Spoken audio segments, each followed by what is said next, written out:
Je me fiche de son casier judiciaire. J'ai dit de gérer ça. La pièce sentait le gel hydroalcoolique et les fleurs fanées. Vivian Adjet se tenait à la fenêtre du 7e étage du centre médical régional Grady-Piémont. Son reflet la fixait. Cheveux parfaits. Tailleur impeccable. Posture parfaite. En dessous d'elle, une infirmière vidait son casier. 4 ans et il. Cette infirmière était loin de se douter que, 24 mois plus tard, Vivian serait à genoux dans ce même hôpital, suppliant cette femme de sauver sa fille. Mais à cet instant précis, Vivian ne ressentait que de la force. Et cela lui plaisait. Avant de vous raconter la suite, si vous croyez que la façon dont vous traitez les autres a toujours un impact, restez avec moi. Car ce qui est arrivé à cette femme pendant les 2 années qui ont suivi vous marquera longtemps après la fin de cette histoire. Permettez-moi maintenant de revenir au point de départ. Il ne lui restait plus qu'une carte à jouer. Et elle n'a pas hésité une seconde. Vivian Adjet n'était pas médecin. Elle n'était pas infirmière. Elle n'avait jamais fait de prise de sang, ni lu de dossier médical, ni tenu la main d'un mourant à 3 heures du matin. Mais elle gérait l'argent. Dans un hôpital, celui qui contrôle l'argent contrôle tout. Vivian siégeait au conseil d'administration du Grady-Piémont Regional Medical Center, l'un des plus grands hôpitaux d'Atlanta. Elle avait mérité ce poste. Elle s'est battue pour y arriver. Elle a gravi les échelons, passant d'un minuscule appartement à East Point à un bureau d'angle avec vue sur les gratte-ciel de Midtown. Ses parents étaient originaires d'Accra. Son père a été chauffeur de taxi pendant 22 ans. Sa mère a fait le ménage dans des immeubles de bureaux jusqu'à ce que ses genoux la lâchent. Ils ont tout sacrifié pour que Vivian puisse réussir. Et elle l'a fait. Elle a dirigé la fondation Adjet pour la santé. Elle a levé des millions pour la recherche sur le cancer. Elle siégeait à 3 conseils d'administration. Elle portait du Chanel aux réunions du lundi et du Dior au gala du vendredi. On la respectait. Les gens la craignaient.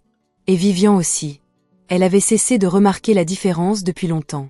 Son mari, Desmond, le lui avait raconté un jour.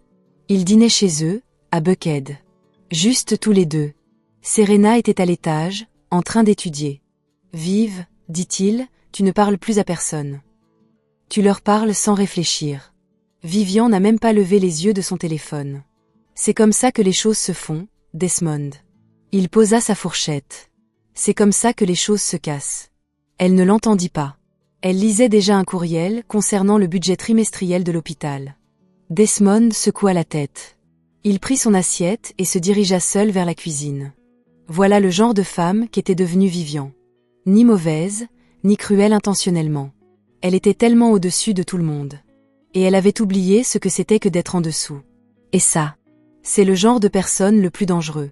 Car il ne voit jamais les dégâts avant qu'il ne soit trop tard. À l'hôpital, Vivian arpentait les couloirs comme si c'était chez elle. Elle n'a pas dit bonjour aux infirmières. Elle n'a pas retenu le nom des concierges. Elle est passée devant eux comme s'il s'agissait de meubles. Les médecins souriaient quand elle entrait dans une pièce. Non pas parce qu'ils l'appréciaient, mais parce que sa signature approuvait leur financement. Et tout le monde le savait.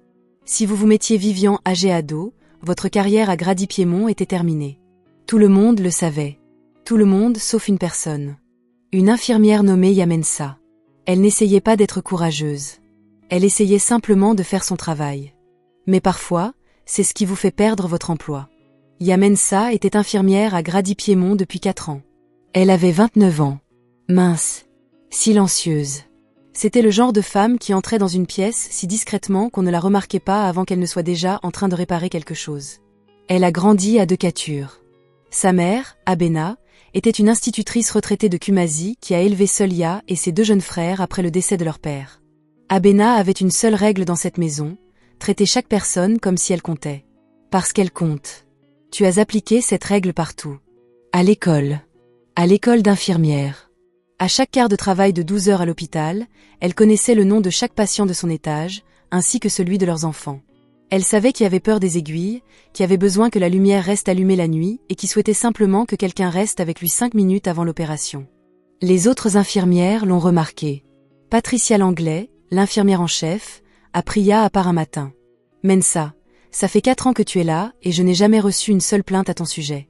Pas une seule.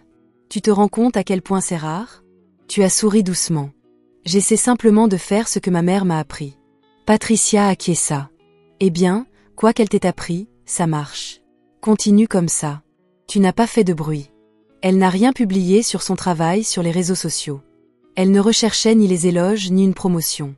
Elle se contentait d'être présente. À chaque quart de travail. À chaque fois. Elle était le genre de personne qui faisait tenir l'hôpital à flot sans que personne ne s'en aperçoive. Jusqu'au jour où elle a fermé la mauvaise porte. C'était un mardi après-midi. Vivian dévalait le couloir du 7e étage. Elle était en retard pour une réunion du conseil d'administration. Ses talons claquaient sur le carrelage comme des coups de feu. Son téléphone était collé à son oreille. Son assistante parlait des chiffres des donateurs. Ya arrivait par une double porte avec un chariot rempli de matériel médical. Elle vit Vivian s'approcher et lui tint la porte ouverte. « Voilà, madame. » Vivian passa sans la regarder. Sans s'arrêter. Sans un signe de tête. Le chariot s'est coincé dans l'encadrement de la porte. Un des bacs de matériel s'est renversé et son contenu s'est répandu. Des compresses et des gants jonchaient le sol. Tu t'es agenouillée et tu as commencé à les ramasser. Vivian s'est arrêtée de marcher. Elle s'est retournée. Non pas parce qu'elle voulait t'aider, mais parce que quelque chose avait éclaboussé sa chaussure. Elle baissa les yeux. Une petite bouteille de sérum physiologique avait roulé sur le sol et heurté son talon. Une minuscule goutte avait atterri sur son escarpin louboutin beige. Vivian fixa la goutte du regard. Puis elle fixa Ya du regard. Qu'est-ce que c'est? Ya leva les yeux du sol. Elle vit la goutte sur la chaussure. Son estomac se noua. Je suis vraiment désolée, madame. Ce n'est que du sérum physiologique. Ça ne tâchera pas. Je peux. Sais-tu combien coûtent ces chaussures? Tu as cligné des yeux. Je suis désolée. C'était un accident. Le chariot s'est accroché à... Je ne sais pas ce qui s'est accroché à quoi. Vous devriez faire plus attention. Elle se leva lentement. Elle garda une voix calme et respectueuse. Comme sa mère le lui a appris. Vous avez tout à fait raison. Je m'excuse. Mais quelque chose dans le regard que Ya lui lançait dérangeait Vivian. Ce n'était pas impoli. Ce n'était pas irrespectueux. C'était juste, stable. Tu n'avais pas peur d'elle. Et Vivian n'y était pas habituée. Elle se retourna et s'éloigna. Mais elle jeta un dernier regard en arrière. Ya était de nouveau à genoux. Je récupère des provisions. Calme. Sans être dérangée. La mâchoire de Vivian se crispa. Elle ne savait pas pourquoi ce moment l'avait marquée. Mais c'était le cas. Personne ne l'avait vu venir. Sauf une personne qui avait déjà pris sa décision. 2 semaines plus tard. C'est arrivé. La fille de Vivian, Serena, est venue à l'hôpital pour un contrôle de routine. Elle avait 21 ans. Intelligente. Douce. Étudiante en médecine à Emory. Elle voulait devenir pédiatre. Serena était tout le contraire de sa mère. Elle disait « s'il vous plaît » et « merci ». Elle souriait aux inconnus. Elle tenait ça de Desmond. Ya a été affectée au groupe d'accueil de Serena. Analyse sanguine de routine. Constante vitale. Rien de compliqué. Serena était assise sur la table d'examen et paraissait nerveuse. Elle n'aimait pas les aiguilles. « Ça va faire mal ?» demanda-t-elle. Tu as souri. Un petit pincement. C'est tout. Tu l'auras oublié dans 10 secondes. Promis? Promis. Tu as fait couler le sang rapidement. Proprement. Serena a à peine bronché. Tu vois? Tu as dit. C'est terminé. Serena rit. D'accord. Ce n'était pas mal du tout. Ah, vous êtes vraiment doué pour ça. 4 ans de pratique. Tu as dit, soit tu es gentil, soit tu te fais engueuler. Ils ont tous les deux ri. C'est alors que Vivian entra. Elle venait directement d'un déjeuner. Elle portait un blazer crème Valentino. Des boucles d'oreilles en or. Sa présence emplissait la pièce comme une variation de pression atmosphérique. Serena. Tu as fini? Presque, maman. Cette infirmière est formidable. Je n'ai presque rien senti. Vivian jeta un coup d'œil à Ya. Ses yeux se plissèrent. Elle l'a reconnu. L'incident de la chaussure. La goutte de sérum physiologique. La femme agenouillée par terre sans paraître effrayée. Toi, dit Vivian. Ya leva les yeux. Bonjour, Madame Aget. Je n'ai pas demandé que vous soyez affectée à ma fille. Un silence de mort s'installa dans la pièce. Serena semblait perplexe. Maman, qu'est-ce que tu es? Serena, je m'en occupe. Vivian n'a pas élevé la voix. Elle n'en avait pas besoin. Sa voix trahissait une lame enveloppée de soie. Je veux une autre infirmière pour ma fille. Immédiatement. Le cœur de Ya battait la chamade. Mais sa voix restait calme. Madame Adjet, l'admission est terminée. Tout s'est parfaitement déroulé. Si j'ai la moindre inquiétude, c'est que je n'approuvais pas votre présence dans cette pièce. Cela me suffit. Serena toucha le bras de sa mère. Maman, arrête. Elle était formidable. Elle n'avait rien fait de mal. Vivian retira son bras doucement mais fermement. Elle regarda Ya une dernière fois. Je veux parler à votre supérieure. Maintenant. Vous avez avalé. Bien sûr, Madame Adjet. Elle sortit de la pièce. Ses mains étaient fermes. Mais à l'intérieur, quelque chose se fissurait.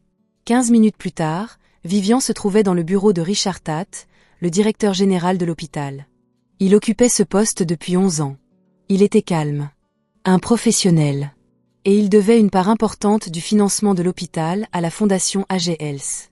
Richard, je veux que cette infirmière soit retirée des soins de ma fille. Définitivement. Richard se pencha en avant. Vivian. L'infirmière Mensah a un parcours exemplaire. Aucun reproche. Satisfaction patient élevée. Elle fait partie de nos meilleurs. Je n'ai pas demandé son CV. J'ai dit que je voulais qu'elle soit renvoyée. Pouvez-vous me dire ce qui s'est passé ? Vivian marqua une pause. Que pouvait-elle dire ? Que l'infirmière lui avait tenu la porte. Que Séléné avait touché sa chaussure. Que la femme l'avait regardée sans ciller. Elle ne pouvait rien dire de tout cela. Pas à voix haute. Parce qu'à voix haute, cela n'aurait aucun sens. Elle a donc dit pire. Elle a été brutale avec ma fille pendant la prise de sang. Serena était mal à l'aise. Je ne crois pas en ses compétences. C'était un mensonge. Un mensonge pur et simple, délibéré, calculé. Le visage de Richard se crispa. Il n'y croyait pas. Il avait vu le dossier de YKA. Il avait consulté les avis de ses patients. Mais la fondation de Vivian Adjet a fait un don de 2,3 millions de dollars à cet hôpital l'an dernier. 2,3 millions. C'est le poids qui reposait sur son bureau à ce moment-là. Je vais me renseigner, dit-il. Ne vous renseignez pas, gère ça. Elle se leva, rajusta son blazer et sortit. En fin de journée, YKA Mensah fut convoquée dans le bureau de Patricia Langlais. Patricia n'arrivait pas à la regarder dans les yeux. Ouais, je ne sais pas comment dire ça. Alors dis-le, tout simplement. Le conseil d'administration a demandé votre départ du 7e étage. À compter de ce jour. YKA n'a pas bougé. Une radiation ? Pourquoi faire ? Une plainte a été déposée concernant une interaction avec un patient. Par qui ? Patricia hésita. Je ne peux pas le dire. C'était Madame Adjet, n'est-ce pas ? Silence. La voix de YKA trembla pour la première fois. Patricia, tu me connais. Vous l'avez dit vous-même, pas une seule plainte en 4 ans. Pas une seule. Les yeux de Patricia étaient humides. Je sais. Alors comment peux-tu ? Ce n'est pas à moi d'y décider, YKA. Je suis désolée. Cela venait d'en haut. D'en haut, c'était le conseil d'administration. D'en haut, c'était l'argent. Au-dessus, désignait Vivian. YKA se leva lentement. Elle ne pleura pas. Elle n'a pas crié. Elle a regardé Patricia avec des yeux marqués par 4 années de matin très tôt, de nuit très tard, de patients qui l'appelaient par son nom et de familles qui l'enlaçaient dans le couloir. Je comprends, a-t-elle dit. Mais non. Pas vraiment. Elle a vidé son casier cet après-midi-là. Le 7e étage. Le même étage où elle avait réconforté des centaines de patients. Le même étage où elle avait tenu des mains, changé des pansements et murmuré « Tout va bien se passer », tant de fois que ces mots étaient gravés en elle. Elle porta une petite boîte en carton jusqu'à l'ascenseur. À l'intérieur, ses blouses de rechange. Une photo de sa mère. Une carte de remerciement de la fille d'une patiente. Les portes de l'ascenseur se sont fermées. Et c'est ainsi que YKA Mensah a disparu. Elle pensait que renvoyer cette infirmière lui donnerait un sentiment de puissance. Et ce fut le cas. Pendant une 30aine de secondes. Après ce jour-là, Vivian n'a plus pensé à YKA. C'est le propre des gens qui détiennent le pouvoir, ils prennent des décisions qui détruisent des vies. Puis ils sont allés dîner. Vivian s'est rendue à une collecte de fonds ce soir-là. Elle portait du vert émeraude. Elle a prononcé un discours sur la compassion dans les soins de santé. L'assistance a applaudi. Quelqu'un l'a qualifiée de pilier de la communauté. Elle sourit. Elle rentra chez elle. Mais elle embrassa Serena pour lui dire bonne nuit. Elle se glissa dans le lit à côté de Desmond. « Comment s'est passée ta journée ?» demanda-t-il. « Productive, répondit-elle. Elle éteignit la lumière. C'était tout. C'était tout le poids de ce qu'elle avait fait. Réduit à un seul mot, productif. Mais l'hôpital en a ressenti le poids. Les patients du 7e étage l'ont ressenti. Madame Delaney, âgée de 78 ans et en convalescence après une opération de la hanche, appuyait 3 fois sur son bouton d'appel le lendemain matin. Personne n'est venu pendant 14 minutes. Quand elle a enfin aperçu une infirmière, ce n'était pas Ya. « Où est la jeune fille ?» demanda Madame Delaney. La discrète ? Elle arrivait toujours tout de suite. Elle n'est plus à cet étage, madame. Madame Delaney fronça les sourcils. Pourquoi ? Personne ne répondit. Monsieur Auzet, 63 ans, diabétique, toujours anxieux avant son contrôle d'insuline, était assis dans son lit à attendre. Une femme, Ya, avait l'habitude de lui parler de ses petits-enfants pendant qu'elle vérifiait sa glycémie. Elle connaissait leurs noms. Afia, Kweku, Nana. La nouvelle infirmière ne dit rien. Elle vérifia les numéros et partit. Monsieur Auzet fixait le plafond. Patricia Langlais a constaté le changement en moins d'une semaine. Le nombre de plaintes au 7e étage a augmenté. Les scores de satisfaction des patients ont légèrement baissé. Rien de catastrophique. Rien qui fasse les gros titres. Une absence silencieuse. Comme une pièce qui a perdu sa chaleur et dont personne ne comprend pourquoi. Patricia, elle, le savait. Un soir, assise dans son bureau, elle fixait le dossier vide de Ya. Elle songea à l'appeler, à s'excuser, à lui expliquer. Mais que pouvait-elle bien dire ? Je les ai laissés te licencier parce que j'avais peur de te défendre. Ce n'est pas une excuse. C'est un aveu. Alors elle n'a rien dit. Et oui, elle a reconstruit. Elle a passé 3 semaines chez sa mère à Decatur. Abena n'a pas posé de questions au début. Elle a simplement préparé du riz jollof, l'a posé sur la table et s'est assise tranquillement avec sa fille. Le 4e jour, Ya lui a tout raconté. La porte. La chaussure. Le mensonge. Le licenciement. Abena écouta. Elle n'interrompit pas. Quand Ya eut fini, sa mère tendit la main par-dessus la table et lui prit la main. « Tu te souviens de ce que je te disais toujours ?» Elle acquiesça. Ses yeux étaient humides. « Traite chaque personne comme si elle comptait. Parce que oui. Je l'ai fait, maman. J'ai tout fait correctement. Et ils le sont encore. Je le sais. Et ça fait mal. Mais écoute-moi, Ya. » Abena lui serra la main. « Quand on te punit pour avoir été sage, ce n'est pas ton problème. C'est à eux. Ils le porteront. Peut-être pas aujourd'hui. Mais ils le porteront. » Ya s'essuya les yeux. « Que dois-je faire maintenant ?» Abena sourit. « Tu continues ce que tu as toujours fait, aider les gens. 2 mois plus tard, tu trouves un emploi à la clinique gratuite de Mercy Hill.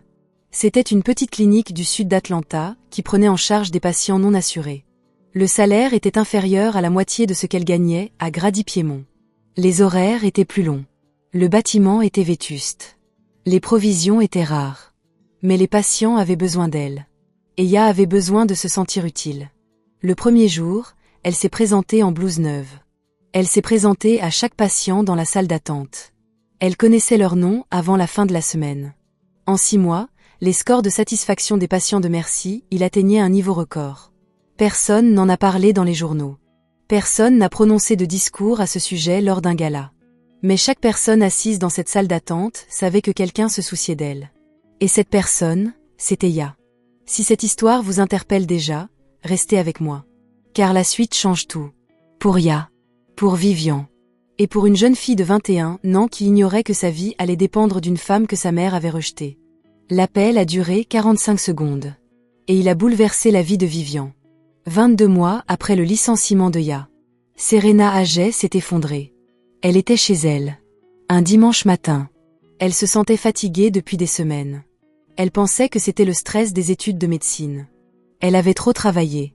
Elle ne dormait pas assez. Elle ne mangeait pas correctement. Elle est descendue prendre son petit déjeuner. Desmond préparait des œufs.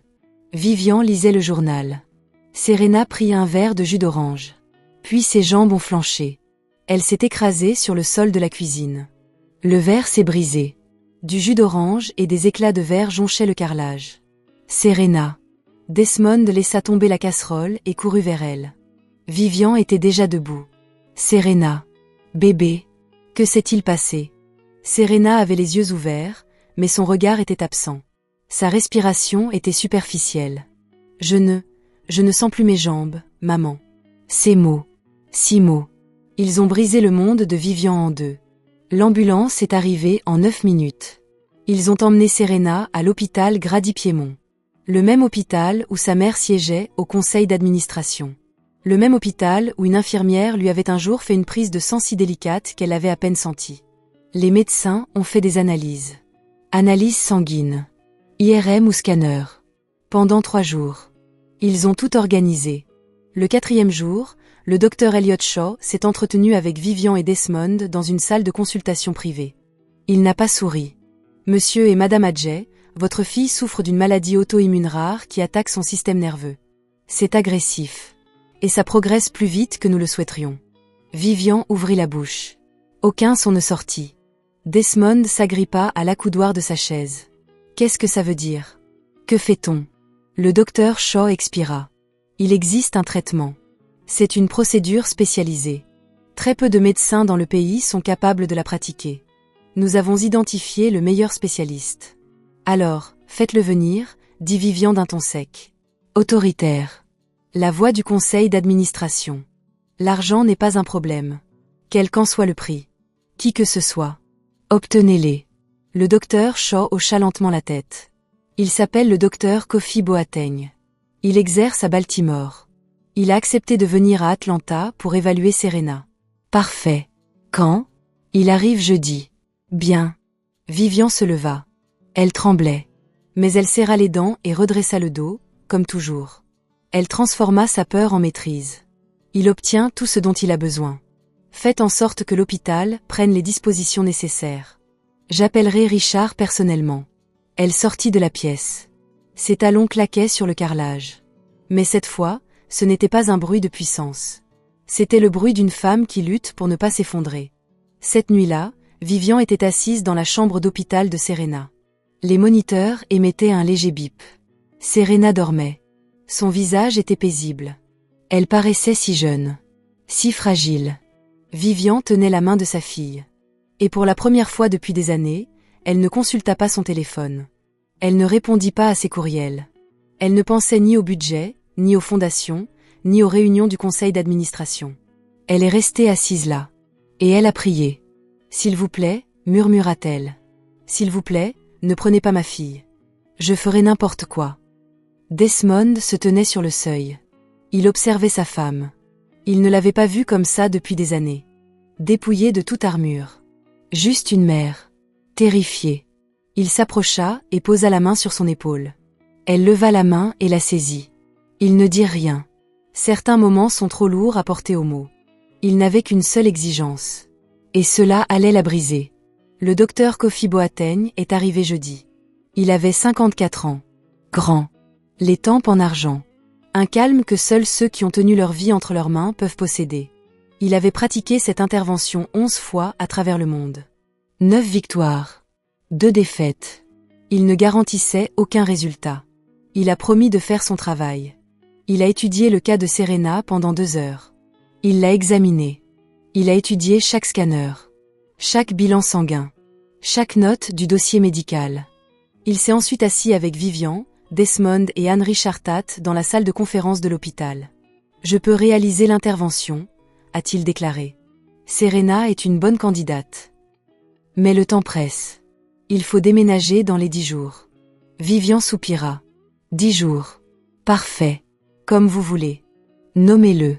Le docteur Boateng se laissa aller en arrière sur sa chaise. Il croisa les mains. L'intervention requiert un protocole de soins infirmiers spécialisés pendant et après l'opération. La convalescence est délicate. Une seule erreur dans les soins post-opératoires et le traitement échoue. J'ai besoin d'une infirmière de confiance. Quelqu'un ayant une formation spécifique. Quelqu'un avec qui j'ai déjà travaillé. Nous avons d'excellentes infirmières ici, dit Richard. J'en suis certain. Mais j'ai besoin d'une infirmière en particulier. J'ai déjà travaillé avec elle à 2 reprises. Une fois à Baltimore. L'autre fois, dans une clinique d'aide sociale du sud d'Atlanta, où j'étais bénévole l'année dernière. C'est la meilleure infirmière en soins post-opératoires avec laquelle j'ai jamais travaillé. Sa précision est extraordinaire. Son approche avec les patients est irréprochable. Je ne procéderai pas à cette intervention sans elle dans mon équipe. Vivian hocha la tête avec impatience. Très bien. Qui est-elle? On l'embauche. On la met sous contrat. Peu importe le prix à payer. Le docteur Boateng regarda Vivian. Son regard était fixe. Elle s'appelle Yamensa. Un silence pesant s'installa dans la pièce. Pas un silence poli, non. Un silence où l'atmosphère se transforme. Là où la gravité change. Là où le passé d'une personne ressurgit et l'étrangle. Le visage de Vivian resta impassible. Mais quelque chose se reflétait dans son regard. Une lueur brisée. Richard Tate baissa les yeux vers la table. Il ne pouvait pas regarder Vivian. Desmond regarda sa femme. Il ne connaissait pas son nom. Mais il a vu sa réaction. Et il a su. Quelque chose n'allait vraiment pas. Vivian, dit Desmond. Ah, qu'y a-t-il? Elle ne répondit pas. Le docteur Boateng poursuivit. Mademoiselle Mensah travaillait dans cet hôpital. Je crois qu'elle est partie il y a environ 2 ans. J'ai besoin qu'elle revienne. Temporairement. Le temps de l'intervention et de la convalescence. Richard s'éclaircit la gorge. Docteur Boateng. Le départ de Mademoiselle Mensah de cet hôpital a été compliqué. Je me fiche de la politique. Je tiens à la patiente. Yamensa est l'infirmière qu'il me faut. Sans elle, je ne pourrai pas opérer. Voilà ma condition. Et elle est non négociable. Il l'a dit calmement. Sans agression. Sans menace. Juste un fait. La façon dont un homme parle quand il sait exactement ce qu'il vaut et sur quoi, il ne transigera pas. Vivian était assise sur cette chaise et sentait les murs se refermer sur elle. L'infirmière qu'elle avait renvoyée pour une goutte de sérum physiologique sur une chaussure. Et l'infirmière qu'elle avait dénoncée pour la faire renvoyer. L'infirmière qu'elle avait rayée de la carte sans hésiter. Cette infirmière était désormais la seule personne au monde capable de sauver la vie de sa fille. Le destin ne frappe pas à la porte. Il entre par la porte que vous pensiez avoir verrouillée. Je vais m'en occuper. Vivian dit. Sa voix n'était qu'un murmure. Le docteur Boateng hocha la tête et se leva. Il me la faut ici dans les 48 heures. Le temps presse. Il serra la main de Desmond. Il fit un signe de tête à Richard. Puis il sortit. La porte se referma. Et Vivian Aget était assise dans cette salle de conférence. Complètement immobile. Pour la première fois de sa vie, elle ne savait absolument pas quoi faire. Elle avait ruiné la carrière de cette femme. Il lui fallait maintenant lui demander un miracle. Vivian ne ferma pas l'œil de la nuit. Elle était allongée dans son lit, fixant le plafond. Desmond était à ses côtés, mais elle se sentait à 1000 lieues de tout. Elle entendait sans cesse la voix du docteur Boateng. Jia Mansa. 2 mots. Et ils ont tout mis au jour. À 2 heures du matin. Elle s'est levée. Elle se rendit dans son bureau à domicile. Elle s'assit dans le noir. Elle ouvrit son ordinateur portable et chercha le nom. Clinique gratuite de Mercy Hill. L'infirmière Jia Mansa. La voilà. Sur une photo publiée sur le site web de la clinique. Debout avec un groupe de bénévoles. Souriante. Vêtue d'une simple blouse médicale. Entourée de patients. Elle semblait heureuse. Vivian fixa longuement cette photo. Elle repensa à ce qu'elle avait fait. Pas la version édulcorée qu'elle se répétait. La vraie version. La version sordide. Une infirmière lui a tenu la porte. Des fournitures tombèrent. Une goutte de sérum physiologique toucha sa chaussure. Et parce que cette infirmière la regardait sans crainte. Vivian a décidé de l'éliminer. Et elle a menti au PDG. Elle a prétendu qu'il s'agissait d'un problème de compétence. Elle a utilisé son argent. Son nom. Son pouvoir. Brisé la carrière d'une femme. Et elle n'y a plus jamais repensé. Pas une seule fois. Jusqu'à présent.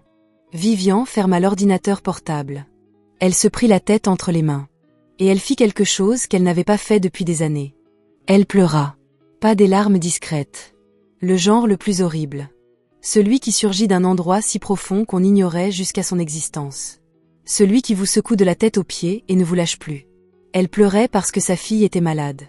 Elle pleurait parce que la seule personne qui aurait pu l'aider était celle qu'elle avait détruite.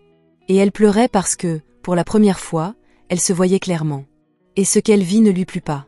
Le lendemain matin, Vivian se rendit en voiture à la clinique gratuite de Mercy Hill. Elle n'envoya personne. Elle n'a prévenu personne. Elle n'a emmené ni avocat ni chéquier. Elle est partie seule. Elle se gara sur le petit parking. La clinique était aménagée dans une ancienne église. La peinture s'écaillait d'un côté. La salle d'attente était pleine. Vivian entra, vêtue d'une simple robe noire. Aucun bijou, hormis son alliance. Pas de talons, des chaussures plates. La réceptionniste leva les yeux. Puis-je vous aider? J'ai besoin de parler à une infirmière.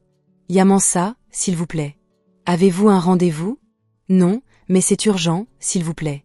La réceptionniste la regarda un instant, puis décrocha le téléphone. 3 minutes plus tard, Ya entra dans le petit couloir. Elle s'arrêta en voyant Vivian. Les deux femmes se tenaient à environ 2 mètres l'une de l'autre.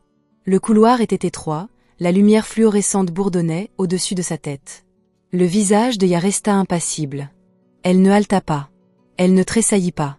Elle se contenta de regarder Vivian avec ce même regard fixe, ce même regard qui avait troublé Vivian 2 ans auparavant. « Madame Hadji », dit Ya d'un ton neutre et professionnel. « Mademoiselle Mansa ». La voix de Vivian se brisa sur la 2e syllabe. Elle ne s'attendait pas à ce silence. « On peut parler ?» demanda Vivian. « S'il te plaît ?» Ya l'observa longuement. Puis elle hocha la tête. « Il y a un banc dehors. » Elles franchirent une porte latérale et débouchèrent sur une petite cour. Un arbre solitaire offrait son ombre à un vieux banc en bois. Elles s'assirent. Vivian fixait ses mains. Elle avait prononcé des discours devant des milliers de personnes. Elle avait argumenté avec des sénateurs, des PDG et des milliardaires, mais elle ne trouvait pas les mots pour ça. Ya attendit. Patiente comme elle l'était avec chaque patient, comme elle était faite. Finalement, Vivian prit la parole. « Ma fille est malade. » L'expression de Ya changea légèrement, un voile s'illuminant autour de ses yeux. « Serena. » Vivian leva les yeux, surprise. « Tu te souviens de son nom? » « Je me souviens du nom de chaque patient. » Cette phrase a frappé Vivian plus fort qu'elle ne l'aurait cru, car elle ne se souvenait plus du nom de l'infirmière. Elle l'avait renvoyé. Elle avait dû vérifier hier soir. « Tu te souviens? » Vivian avait oublié, et ce silence entre elles en disait long. « Elle souffre d'une maladie auto-immune rare, » poursuivit Vivian, la voix tremblante. Elle ne pouvait pas le contrôler. Cela attaquait son système nerveux. Il y a un spécialiste. Le docteur Boateng. Il peut pratiquer une intervention qui pourrait la sauver, mais il a une condition. Elle regarda Ya. Il a besoin de toi. Ya ne dit rien. Il dit que tu es la meilleure infirmière en soins post-opératoires avec laquelle il ait jamais travaillé. Il ne pratiquera pas l'intervention sans toi. Il a été très clair là-dessus. Ya regarda l'arbre, les feuilles qui bougeaient dans le vent. Alors tu as besoin de moi? Dit Ya doucement. Oui. De la même manière que tes patients avaient besoin de moi avant que tu ne me fasses renvoyer. Les mots tombèrent comme des pierres dans l'eau calme. Le menton de Vivian trembla. Elle serra les lèvres pour se contenir. Oui, murmura-t-elle de la même façon, puis le silence se fit. Je sais ce que je t'ai fait, dit Vivian. Je sais que c'était mal. Je sais qu'il n'y a aucune excuse. Tu m'as tenu la porte et je t'ai puni pour ça. J'ai menti sur toi. J'ai abusé de ma position pour te ruiner et je n'y ai pas réfléchi. Pas une seule fois. Pas avant hier soir. Sa voix se brisa complètement. Assise devant mon ordinateur à 2 heures du matin, j'ai cherché ton nom et je t'ai vu dans cette clinique, aidant des gens démunis. J'ai réalisé que j'avais rejeté une bonne personne parce que ma chaussure était mouillée, parce que tu m'as regardé comme si j'étais juste une personne, et je n'ai pas pu le supporter.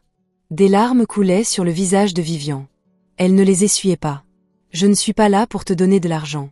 Je ne suis pas là pour te menacer ou te faire pression. Je suis là parce que ma fille est en train de mourir et le médecin dit que tu es la seule qui puisse l'aider. Et je sais, je n'ai pas le droit de te demander quoi que ce soit. Elle t'a regardé. Mais je te le demande. Tu étais assise sur ce banc. Le vent soufflait dans la cour, un oiseau chantait dans l'arbre au-dessus d'eux. Elle repensait au jour où elle avait vidé son casier, aux portes de l'ascenseur qui se fermaient, aux 3 semaines chez sa mère, aux larmes qu'elle avait versées dans son oreiller en pensant à Benna qui ne pouvait pas entendre, et elle repensait à ce travail. Elle a perdu la baisse de salaire, les mois de doute. Elle a repensé à tout ça, puis à Serena, 21 ans, assise sur une table d'examen, terrifiée par les aiguilles, riant quand la prise de sang n'a pas fait mal. Promis, avait dit Serena. Promis, avais-tu répondu. Tu as regardé Vivian. À quelle heure le docteur Boateng a-t-il besoin de moi à l'hôpital? Vivian a eu le souffle coupé, sa main s'est portée à sa bouche, ses épaules ont tremblé. Jeudi, 7 heures du matin. Tu as hoché la tête. J'y serai. Vivian s'est effondrée. Elle s'est penchée en avant sur ce banc et a sangloté. Ce n'était plus la femme calme et maîtrisée qui dirigeait des fondations et faisait taire les salles de réunion, juste une mère. Terrifiée, reconnaissante et honteuse à la fois. Tu ne l'as pas touchée. Tu ne l'as pas serrée dans tes bras. Ce n'était pas ce dont ce moment avait besoin. Elle est restée assise là, imperturbable, comme toujours. Elle est retournée à l'hôpital qui l'avait renvoyée, non pas pour eux, mais pour une jeune fille qui lui avait un jour demandé de promettre. Jeudi matin, 6h45, Yamansa franchit les portes d'entrée du Grady Piedmont Regional Medical Center. Elle portait une blouse propre, son badge était temporaire. Son nom était imprimé à l'encre neuve. L'agent de sécurité regarda son badge et hocha la tête. Bienvenue. Elle se dirigea vers l'ascenseur, appuya sur le bouton 7, les portes se refermèrent lorsqu'elles s'ouvrirent au 7e étage. Patricia Langlais était là. Ses yeux étaient rouges. Elle attendait. Y a Patricia. Patricia ouvrit la bouche, la referma, puis la rouvrit. Je suis désolée. J'aurais dû me battre pour toi. J'aurais dû, dit-elle doucement. Mais ce n'est pas pour ça que je suis là aujourd'hui. Patricia hocha la tête, s'essuya les yeux et se redressa. Serena est dans la chambre 714. Le docteur Boateng se prépare. Il vous attend. Alors allons-y. Elles marchèrent ensemble dans le couloir, passèrent devant le poste des infirmières, puis devant les chambres où elles travaillaient autrefois, et enfin devant l'endroit où un chariot de matériel s'était coincé dans un chambranle de porte et où une bouteille de sérum physiologique avait changé 2 vies à jamais. Elle ne regarda pas cet endroit. Elle regarda droit devant elle. Elle avait une patiente à sauver. L'intervention dura 6 heures. Le docteur Boateng dirigeait l'équipe chirurgicale. Ya était dans la salle à chaque instant, surveillant les constantes vitales, ajustant le débit des perfusions. Elle observait les chiffres qui racontaient l'histoire du système nerveux d'une jeune femme luttant pour survivre. À un moment donné, 4 heures plus tard, la tension artérielle de Serena chuta. Les moniteurs se mirent à hurler et l'équipe chirurgicale se raidit. Ya agit avant même que quiconque ne dise un mot. Elle ajusta la perfusion, vérifia la ligne, recalibra le dosage. Ses mains étaient rapides, précises, d'une stabilité absolue. Le docteur Boateng lui jeta un coup d'œil. Il ne dit rien. Ce n'était pas nécessaire. Il hocha la tête une fois la tension artérielle stabilisée. Dans la salle d'attente, Vivian, assise sur une chaise en plastique, était à ses côtés. Desmond était assis là. Il lui tenait la main. Elle la serra si fort que ses jointures étaient blanches. Elle avait fréquenté cet hôpital des centaines de fois, assise dans des fauteuils en cuir, dans des bureaux d'angle, dans des salles de réunion, avec des déjeuners traiteurs, toujours maîtresse de la situation, toujours au-dessus de tout. À présent, elle était assise sur une chaise en plastique dans une salle d'attente, tout en bas de l'échelle. Impuissante, elle priait, et la personne pour laquelle elle priait travaillait à l'étage. La personne qu'elle avait tenté d'effacer. 6 heures, chaque minute lui paraissait une éternité, et à 14h17, le docteur Boateng entra dans la salle d'attente. Vivian se leva d'un bond. Son sac à main tomba de sa chaise. Il la regarda et sourit. L'opération s'est bien déroulée. L'état de Serena est stable. Ses réactions nerveuses s'améliorent déjà. Elle aura besoin de plusieurs semaines de soins post-opératoires attentifs, mais le pronostic est favorable. Les jambes de Vivian fléchirent. Desmond la rattrapa. Elle enfouit son visage dans sa poitrine et pleura. Merci. Elle n'arrêtait pas de dire merci. Merci, dit le docteur Boateng en levant la main. Ne me remerciez pas seulement. Remerciez l'infirmière Mansa. Quand la tension de Serena a chuté, oui, je l'ai remarqué avant tout le monde dans la pièce. Si elle avait été 3 secondes plus lente, nous aurions une toute autre conversation. 3 secondes. C'est dire à quel point la frontière entre la vie et la mort était ténue, et sur cette frontière, je me tenais, une infirmière qui avait toutes les raisons du monde de dire non ce soir-là. Vivian entra dans la chambre de réveil de Serena. Serena était éveillée, somnolente, pâle, mais vivante. Ses yeux étaient ouverts. Ses doigts bougeaient les moniteurs qui bipaient doucement et régulièrement. Oui, elle était là, vérifiant les graphiques, ajustant l'oreiller. Quand Serena l'a vue, elle a souri. Et, a murmuré Serena. Je te connais. Oui, penche-toi. Tu es l'infirmière qui a promis que ça ne ferait pas mal. Oui, ses yeux brillaient. Je me souviens. Tu avais raison. Serena a dit que ça ne faisait pas mal. Oui, il lui a serré doucement la main. Tout va bien se passer. Vivian se tenait dans l'embrasure de la porte. Elle observait cet instant, l'infirmière et la fille, la douceur, l'attention. Elle y pensait sans cesse. Elle avait croisé des infirmières dans ce couloir sans les voir, sans les connaître, sans comprendre qu'elles étaient celles qui faisaient tenir cet endroit. Elle pensait au pouvoir, au vrai pouvoir. Pas celui qui vient de l'argent, des titres ou des sièges dans les conseils d'administration, mais celui qui vient du choix de la grâce quand on a tous les droits de choisir la vengeance, celui qui s'agenouille près d'une fillette effrayée et dit « Je te le promets », celui qui retourne dans un bâtiment qui vous a rejeté et sauve une vie. Voilà le pouvoir, et il appartenait à une femme en blouse qui gagnait la moitié du prix des chaussures de Vivian. 2 semaines plus tard, Serena sortait de l'hôpital. Elle est sortie seule. Desmond était à ses côtés, Jasmine, sa meilleure amie, à l'autre. Vivian était là aussi, mais elle ne se dirigeait pas vers la voiture. Elle attendait au poste des infirmières.